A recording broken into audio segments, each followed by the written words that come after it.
Hello students, welcome to Bright Academy channel. நான் உங்கள் Prakash. So இன்றைக்கி நம்ம இந்த வீடியோவில் பார்க்க போகிறது என்ன அப்படின்னா, பள்ளி திறப்பு குறித்து இன்றைக்கி அமைச்சர் என்ன விதமான பேட்டிகள் கொடுத்துருந்தாரு, அதில் என்னென்ன டீட்டெயில்ஸ் இருக்குது அப்படிங்கிறத பார்க்க போகிறோம். இதுவரை நம்ம சேனல் நீங்கள் சப்ஸ்கிரைப் பண்ணலை அப்படின்னா உடனே சப்ஸ்கிரைப் பண்ணிக்கோங்க. மறக்காமல் உங்கள் ஃப்ரெண்ட்ஸ் எல்லாருக்கும் இந்த வீடியோவை ஷேர் பண்ணுங்கள். அதாவது பள்ளி திறப்பு குறித்து என்ன அப்படிங்கிறது உங்களுக்கே தெரியும். நவம்பர் 9 கருத்து கேட்பு நடந்துச்சு. ஸோ அந்த கருத்து கேட்பு முடிவுகளை பற்றி பலதரப்பட்ட விஷயங்கள் நம்ம சேனல்லையும் ஒரு 2-3 வீடியோ போட்டு அந்த வீடியோக்களுக்கு பயங்கரமான எதிர்ப்பு, நிறைய ஆதரவுகள், நிறைய விஷயங்கள் நடந்துகிட்டே இருந்துச்சு.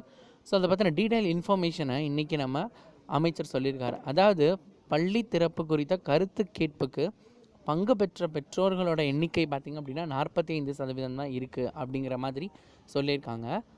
பட் நேற்று விஷயம் என்ன அப்படின்னா, பள்ளி திறப்புக்காக கருத்து கேட்புக்கு வந்த பெற்றோர்கள் வந்தவங்களில் ஆதரவு தெரிவித்தவர்கள் பார்த்திங்க அப்படின்னா 60% பேர் அப்படிங்கிற விஷயங்கள் சொல்லியிருந்தாங்க. இப்போ இந்த 45ம் 60 தான் கன்ஃபியூஸ்டாக இருக்குது. இது என்ன அப்படின்னா, இன்றைக்கி அமைச்சர் சொல்கிறப்ப என்ன அப்படின்னா, மொத்தத்துக்கு 100% மாணவர்கள் இருக்காங்க அப்படின்னா அதில் 45% மாணவர்களோட பெற்றோர்கள் தான் என்ன அப்படின்னா கருத்து கேட்பிலே பங்கேற்றிருக்காங்க. 50% பேர் பங்கு கொள்ளவே இல்லை. அப்போ அதை பொறுத்து எப்படி முடிவு எடுப்பாங்க அப்படிங்கிற விஷயங்கள் தெரியல. அதிலும் கருத்து கேட்பு சொன்னவங்க அந்த 45% பேரில் பார்த்திங்க அப்படின்னா 60% பேர் பள்ளிகள் திறக்கலாம் அப்படின்னு சொல்லியிருக்காங்க. 40% பார்த்திங்கன்னா பள்ளி திறக்க வேண்டாம் அப்படின்னு சொல்லியிருக்காங்க. இப்போ எடுத்துக்காட்டுக்கு நம்ம ஒரு 100 பேர் இருக்காங்க ஒரு ஸ்கூலில் அப்படின்னு நம்ம எடுத்துக்கலாம். அதில் வந்ததே என்ன அப்படின்னா 45 பேர். அந்த 45 பேர்லேயுமே 60% அப்படிங்கிற விஷயத்தில் நம்ம கேல்குலேட் பண்ணோம் அப்படின்னு வச்சுக்கோங்களேன். ஒரு 30 ஸ்டூடெண்ட்ஸு அல்லது ஒரு 25 ஸ்டூடெண்ட்ஸ் அவங்க தான் என்ன அப்படின்னா பள்ளிகள் திறக்கலாம் அப்படிங்கிற விஷயத்த சொல்லியிருக்காங்க. 45ல் பாதி அப்படின்னாலே உங்களுக்கு என்னது 22 கிட்ட வந்துடும். அப்போ அதுக்கு மேலே கொஞ்சம் அப்படின்னா ஒரு 25 to 30.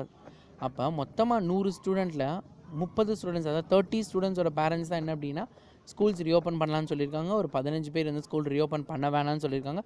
மீதி 55 பேர் என்னன்னே சொல்லலை. அவங்க மனசில் என்ன இருக்குன்னே நம்மளுக்கு தெரியலை.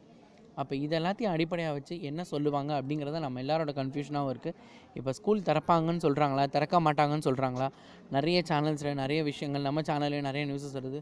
பட் ஃபைனல் டெசிஷன் யார் எடுக்கணும் அப்படின்னு நான் ஒவ்வொரு வீடியோலையும் திரும்ப சொல்லிட்டு இருக்கேன். நீங்கள் எல்லோரும் கன்ஃபியூஸ் ஆகிட்டு பயந்துகிட்டே இருக்கீங்க. நீங்கள் யாரும் கன்ஃபியூஸ் ஆக தேவையில்லை, பயப்படவும் தேவையில்லை. So final decision is going to be taken by our chief minister. நம்மளோட முதலமைச்சர் தான் என்ன அப்படின்னா அந்த ஃபைனல் டெசிஷனை எடுக்கணும். அந்த அறிவிப்பை 11 சொல்லியிருந்தாங்க. இப்போ என்ன அப்படின்னா கல்லூரிகள் திறப்பு 12 அறிவிக்கிறனால அன்னைக்கே என்ன அப்படின்னா இந்த விஷயத்தையும் சொல்லலாம் அப்படிங்கிற விஷயத்த சொல்லியிருக்காங்க. 12 பார்த்திங்க அப்படின்னா பள்ளி திறப்பு மற்றும் கல்லூரி திறப்பு இரண்டுக்குமான விஷயங்கள், ரெண்டுக்கும் உள்ள அறிக்கைகளை 12 முதலமைச்சர் வெளியிடுவார் அப்படிங்கிறது தான் இப்போதைக்கு கிடச்சிருக்க அப்டேட்டு. இதில் இந்த 40% என்ன 60% என்னன்ற கேல்குலேஷன் நான் இப்போ சொன்னேன், அது உங்களுக்கு புரிஞ்சிருக்கும்னு நினைக்கிறேன். ஸோ அந்த அடிப்படையில் பார்க்குறப்பையும் நம்மளாம் ஒரு கெஸ் பண்ணலாம். நான் ஒரு கெஸ் பண்ணலாம், நீங்கள் ஒரு கெஸ் பண்ணலாம், ஒவ்வொருத்தவங்களோட கெஸ்ஸிங்கை வச்சு நம்ம எந்த முடிவும் பண்ண முடியாது. ஸோ நிறைய நியூஸஸ்லாம் வருது. அந்த நியூஸஸ் எல்லாத்தையும் உங்கள்கிட்ட ஷேர் பண்ணுறது தான் என்னோடய வேலை. ஸோ அதை தான் நான் உங்களுக்கு பண்ணிகிட்ருக்கேன். ஸோ உடனே இந்த மாதிரி நியூஸஸ் நான் உங்களுக்கு சொல்கிறேன். ஸோ நம்ம சேனலை சப்போர்ட் பண்ணுங்கள். Thank you students.